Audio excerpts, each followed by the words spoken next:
Not on the telecast on Channel 11 Sunday, he said, quote, "I have great respect for Gary as a player. He's a Hall of Famer. When Johnny Bench left the game, he was the premier catcher in the National League. But that being said, and I've kept quiet for such a long time, but for the people out there listening, just go in the dictionary and look up unconscious, and you'll find a picture of Gary Carter. I know that's strong, but it just happens too many times, and it's just you're walking around unconscious." What are your thoughts on what Keith Hernandez had to say?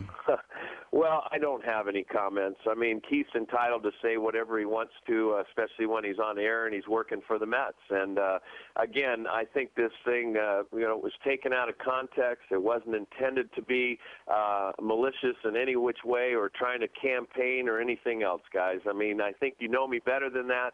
And I'm very grateful for have had the opportunity of playing for the Mets for those 5 years, and then obviously winning a World Series for them in '86. And Keith being a teammate, to me, he was the greatest first baseman I played with.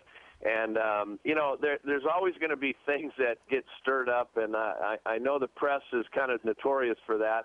And it's unfortunate. And, Keith, whatever he said is he's entitled to freedom of speech, and, God bless him. I mean, I still consider him a great teammate. And, again, for his sake and for the Mets organization, I hope that things can get turned around because I follow him every day.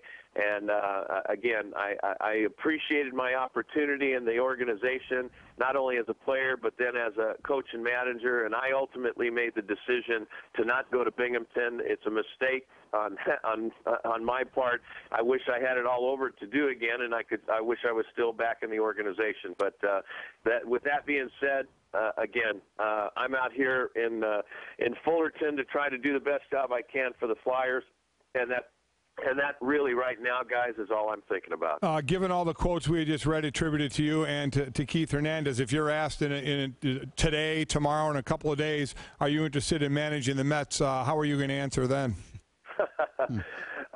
Willie Randolph is the manager, and until something happens, leave me out of it. Probably the same.